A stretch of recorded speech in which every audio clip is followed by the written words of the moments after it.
وہ افسانوی نثر کہلاتا ہے. کہانی یا کہانیاں بیان ہوتی ہو وہ افسانوی نثر کہلاتا ہے. اور جس میں کہانی نہیں بلکہ کسی موضوع کسی عنوان کے اوپر کوئی مضمون لکھا جائے اسے غیر افسانوی ادب کہتے ہیں. یا پھر کچھ اردو میں کچھ دوسری چیزیں تحریر کر دی جائے اسے غیر افسانوی ادب کہتے ہیں. جیسے افسانوی نثر میں ہم نے دیکھا سب سے پہلے افسانوی نثر میں داستان ہے, پھر ناول ہے, پھر افسانہ ہے, ڈرامہ ہے, افسانچہ ہے. اس میں کہیں نہ کہیں کہانی کا ایک تصور ہے. داستان کئی کہانیوں سے مل کر بنی.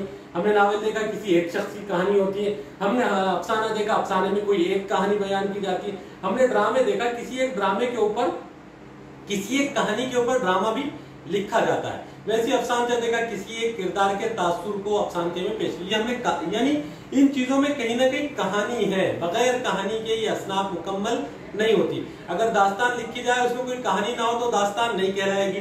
ناول لکھی جائے کوئی کردار کی روداد لکھی جائے وہ کردار کے اندر کہانی پن نہ ہو, بیانیہ کہانی پن کا نہ ہو تو وہ کہانی نہیں کہلائے گا. وہ کہانی نہیں کہلائے گا.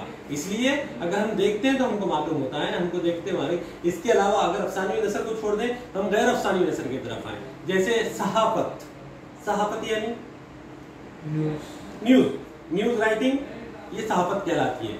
پرنٹ میڈیا اور الیکٹرانک میڈیا. پرنٹ میڈیا یعنی جو اخبارات ہو گئے جو تحریری طور پہ جو آتے ہیں یہ پرنٹ میڈیا ہو گیا. یہ جو تحریری طور پر آتا ہے یہ کیا ہو گیا؟ پرنٹ میڈیا ہو گیا. جی جاوید بولو. ہاں دینا پڑیں گے نا, ٹی سی کی فیس ہے نا وہ. ہاں ہم پرنٹ لے رہے ہیں.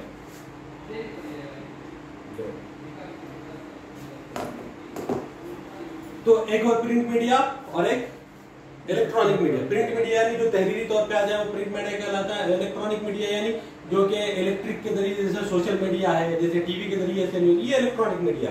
تو صحافت یہ اردو کی صحافت ہے, اردو میں لکھی جا رہی ہے, اردو میں پڑھی جا رہی ہے, اردو میں بولی جا رہی ہے. تو یہ کیا ہوا, اس میں کوئی کہانی نہیں ہے بلکہ جو حقیقی واقعہ پیش آیا اس کو ہو بغیر کسی لاگ لپیٹ کے بغیر کسی اتار چڑھاؤ کے پیش کر دیا جاتا ہے. یعنی وہ چیزیں جیسے مضمون, آپ کو کہا جائے کہ ایک مضمون لکھیے تو مضمون میں کوئی کہانی تو آپ بیان نہیں کریں گے, جو حقیقت بیان مضمون حقیقت بیانی پر مبنی ہوگا. یعنی اس کے علاوہ کہانی کے علاوہ جو کچھ لکھا جاتا ہے وہ کیا کہلاتا ہے؟ غیر افسانوی ادب یعنی نان فکشن. تو کہانی بنیاد ہے فکشن کی. اور اصناف میں آدمی کی جبلت میں یہ شامل ہے کہ آدمی اپنی وقت گزاری کے لیے, اپنی تباہ کی تسکین کے لیے بہت سارے وقت ہم کہتے ہیں یار بہت بور ہو گیا کہیں تو بھی گھوم کے آئیں گے. یا بہت سارے لوگوں کو کیا ہوتا ہے کہ اب ہم اکثر کیا کرتے ہیں کچھ چیزیں روکھی پھوکی پڑھنے میں آ گئے تو بور ہو جانے کے بعد پڑھنے کا شوق ہے, بور ہو جانے کے بعد کہتے ہیں کہ اب اتنے صفحے کو پڑھنا چاہیے, بوریت کم ہو جاتی ہے. یعنی آدمی اپنی بوریت یا اپنے مزاج, اور پھر بوریت دور کرنے کا بھی ہر آدمی کا اپنا اپنا مزاج ہوتا ہے. کسی کو فلم دیکھنا اچھا ہے, کسی کو کتابیں پڑھنا اچھا ہے. اگر کوئی کتابیں پڑھتا ہے تو کتابوں میں بھی ٹائٹل الگ الگ ہوتے ہیں. کسی کو کمپیریٹیو اسٹڈی پڑھنا اچھا لگتا ہے, کسی کو اسلامی اسٹڈی پڑھنا اچھا لگتا ہے, کسی کو دیگر مذاہب کے بارے میں پڑھنا اچھا ہے, کسی کو ناول افسانے ڈرامے پڑھنا اچھا لگتا ہے, تو کسی کو اور کچھ پڑھنا اچھا لگتا ہے. یعنی ذوق کی تسکین کا سامان ادب مہیا کرتا ہے. ادب صرف ذوق کی تسکین نہیں بلکہ اس کے اندر سے آدمی کو ایک سبق بھی دیتا ہے, ایک میسج بھی دیتا ہے. یہ جو ساری چیزیں, یہ جو پروسیس والی چیزیں ہیں. تو اگر ہم جب کہانی کی طرف آتے ہیں تو جب کہانی, اگر ایک کہانی لکھنا ہو یا کسی فن پارے کو کہانی کہنا ہو, اگر کوئی فن پارا ہم پڑھ رہے ہیں, ادب کی کوئی چیز پڑھ رہے ہیں, تو ہم کو یہ معلوم ہونا چاہیے کہ یہ کون سی چیزیں ہیں جس کی وجہ سے کہانی تحریر میں آ سکتی ہے. ایک کہانی تحریر میں آ سکتی ہے. تو ہم ان موضوعات پہ بات کریں تو ہم کو معلوم ہوگا کہ کہانی لکھنے کے لیے یا کہانی کے اجزاء میں سب سے پہلا جز خاص اس کا موضوع ہوتا ہے. کیا ہوتا ہے؟ موضوع یعنی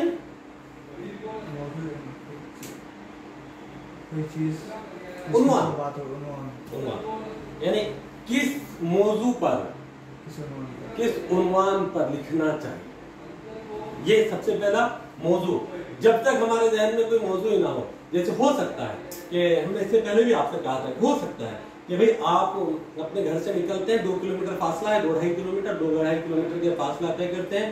ہر روز کچھ نہ کچھ نئی چیز دیکھنے کو ملتی ہے, جیسے ہم نے راجندر سنگھ بیدی کے ایک چادر میلی سی ہو جائے، یا بہت سارے سفر نامے پڑھے تو سفر ناموں کے اندر کوئی آدمی جب سفر کر رہا ہے اس کو اندازہ نہیں ہوتا کہ کیا پیش آنے والا ہے، اور ایک وقت میں دو شخص ساتھ میں سفر کر رہے ہو، ایک بڑا باذوق آدمی ہے، صاحب قلم ہے، ستھرے ذہن اور فکر کا ہے اور تخلیقی صلاحیت رکھتا ہے، وہ سفر کر رہا ہے، اور ایک بہت ہی روکھا پھیکا آدمی، عام سا آدمی سفر کر رہا ہے، اور تین لوگ، ایک باذوق آدمی، ایک روکھے پھیکے مزاج کا، اور ایک تلخ مزاج کا آدمی، بہت ہی ہر چیز میں نیگیٹیوٹی والا آدمی سفر کر رہا ہو۔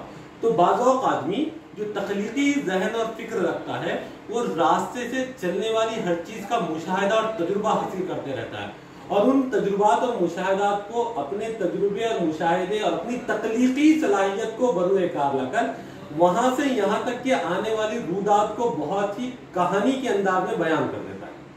وہاں سے یہاں تک آنے میں روز آ رہے 15 دن میں کیا کیا واقعات پیش ہے، بہت ہی اب وہ تخلیقی مزاج والا طنز و مزاج کے پیرائے میں ہے تو طنز و مزاج اس کے اندر ڈال دے گا، وہ تخلیق مزاج والا سنجیدہ مزاج کا شخص ہے تو سنجیدہ چیزوں کو وہاں سے اخذ کر کے اپنی کہانی میں ڈال دے گا، لیکن شرط یہ ہے کہ اس کا مزاج اور اس کی تخلیقی صلاحیت ہے یہ بروئے کار نہ کرے۔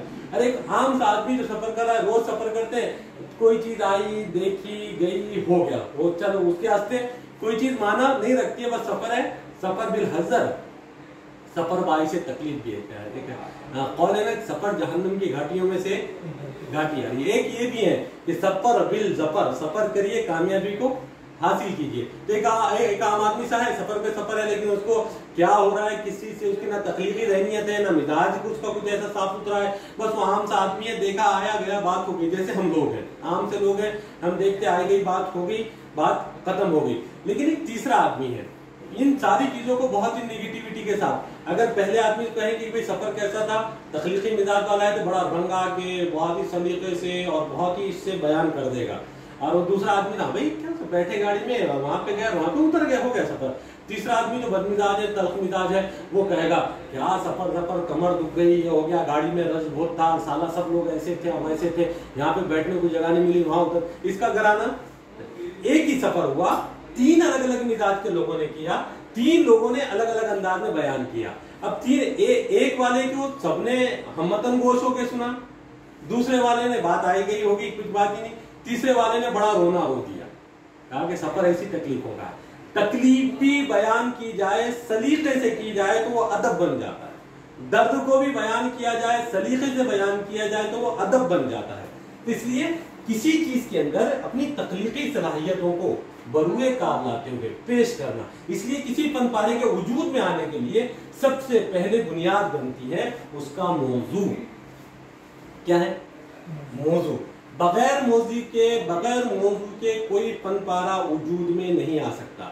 جب موضوع کا تعین ہو جائے، کسی عنوان کا تعین ہو جائے یا اپنی روداد کا تعین ہو جائے، کوئی قصہ اخذ کر لیا جائے، جیسے فار ایگزامپل آپ ایڈمیشن کو آئے، پہلی مرتبہ ایڈمیشن کو آپ یہاں پر آئے، آپ کالج کیمپس میں آئے، کالج کیمپس دیکھ کے یقیناً متاثر ہوئے، اتنا بڑا کالج۔ اب یہاں پر کچھ متاثر بھی ہو گئے اور مروب بھی ہو گئے۔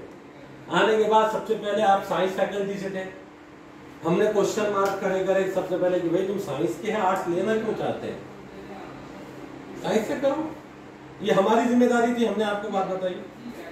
تو یہ جو پوری روداد پیش آئی، اس کے بعد جو ایکشن ری ایکشن سبجیکٹ کو لے کر تمہاری طرف سے آیا، تھوڑا سا اس کے اندر اپنی طرف سے تخلیقی صلاحیتوں کو ڈالو، اپنی تخلیقی صلاحیت، اور وہ 3-4 دن کی جو ملاقاتیں ہیں ہماری تمہاری، اور اس کے بعد کا اب کا جو ماحول ہے، یعنی کہانی ایک مرحلہ ایڈمیشن کا، ایک مرحلہ ایڈمیشن کا، یہ موضوع ایک مرحلہ ایڈمیشن کا، یہ موضوع ہو گیا، موضوع کا تعین، یا پھر میرا ایڈمیشن یا روداد ایڈمیشن، یہ موضوع ہو گیا۔ کتنی بات ہو رہی؟ صرف ایڈمیشن کی حد تک کی بات ہو رہی ہے۔ اب ایڈمیشن میں جن جن مرحلوں سے گزرنا پڑا، اب لکھنے والوں نے یہ بھی لکھا، جیسے ہم نے پطرس بخاری کا مضمون پڑھا، ہاسٹل میں پڑھنا، ایڈمیشن سے لے کے ہاسٹل میں پڑھنے کے لیے کتنے جتن کیا مصنف نے، کتنے جتن کیا،